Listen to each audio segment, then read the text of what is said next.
Is it time to panic in Norman, Oklahoma after a devastating loss at TCU, 55-24? There's a ton to break down about this thing. Dillon Gabriel goes out with what looks like a concussion protocol kind of situation. Don't want to speculate too much. Bottom line, wasn't playing for the majority of this game. There's a lot of pieces that we got to look at for Oklahoma.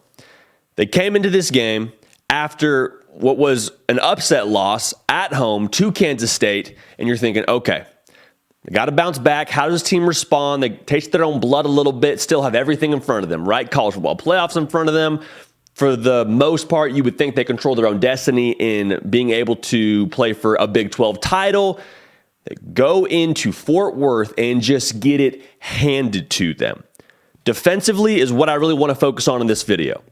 They allowed 361 yards rushing. Offensively, Dillon Gabriel, like I said, wasn't playing for the majority of the game. I don't want to speculate too much on what that offense is going to be. I'm a believer in Jeff Lebby. But bottom line, we got some issues in Norman.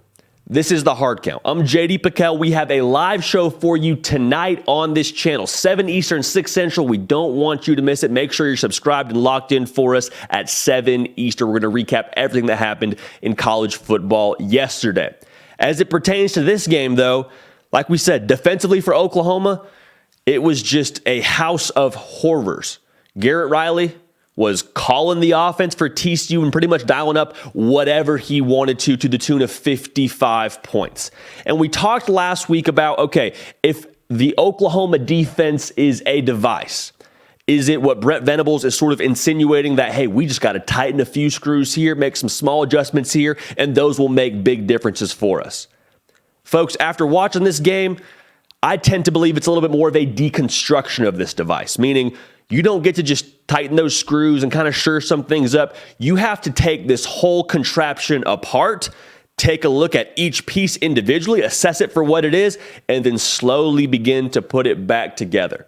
Because if you want to be stubborn and just try to continue to tighten and adjust little things here, little things there, you know you're not eventually going to get to where you want to be. Now, for Oklahoma, the question is, how quickly can you do that deconstruction and re-putting back together of your defense? What does that look like? Because it's very evident that this defense is not coming together how a lot of us perceived it could under Brent Venables. Brent Venables, obviously a defensive mastermind. I think he eventually will get it right at Oklahoma, but there were times last year where there were times yesterday, they were just routinely out of position, especially in the secondary. It was busted coverage after busted coverage, and that's just not something we're used to seeing from Brent Venables' coach defenses. That's, I think, actually the opposite of what people expected when Brent Venables was hired as head coach. The question was, how quickly does the offense mesh? We feel good about it, but we lost a lot of pieces. Defensively, we're going to be okay. We got a coach who's got a blue collar and a hard hat, lunch pail kind of attitude. We're going to be okay.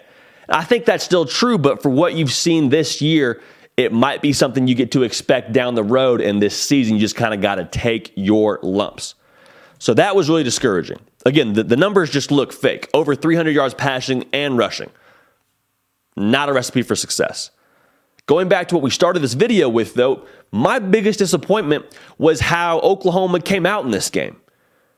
You thought maybe that culture was going to be a little bit more fired up. You thought maybe they would come out there and come out swinging, but that was not the case.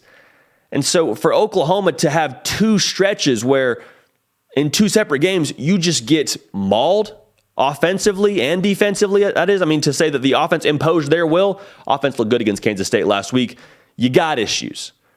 And so I don't want to be overly pessimistic because they have a huge game in the Red River rivalry against Texas this coming week where they can very much so buoy their season, buoy their spirits, buoy morale, and get this thing headed the right direction. But from these two games, I'm very concerned about Oklahoma going forward. I don't care who you have playing quarterback. We hope Dillon Gabriel can return to this lineup sooner rather than later. But if you're allowing over 350 yards rushing, you got little to no chance in most games. So again, the future of Oklahoma, I still believe, is bright with Brent Venables. The reality is this defense is a lot further behind than a lot of people wanted to believe it was going into the year, myself included. So for this rivalry game against Texas, very, very much so a Stacked chips kind of game for Brent Venables and company. We'll see how they respond. But again, 55-24 at TCU. It's not what they expect in Norman, not what they expect in that locker room.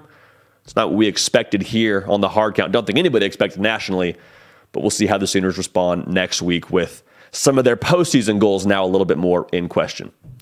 This has been the Hard Count. Again, thank you so much for tuning in. We are live tonight on this channel, 6 Central, 7 Eastern. We want you in here with us, all right? It's going to be a lot of fun. Going to interact with you a little bit at the end of the show, get some question and answers in. It's going to be a good time, all right? So we're going to keep the party rolling. We will see y'all next time.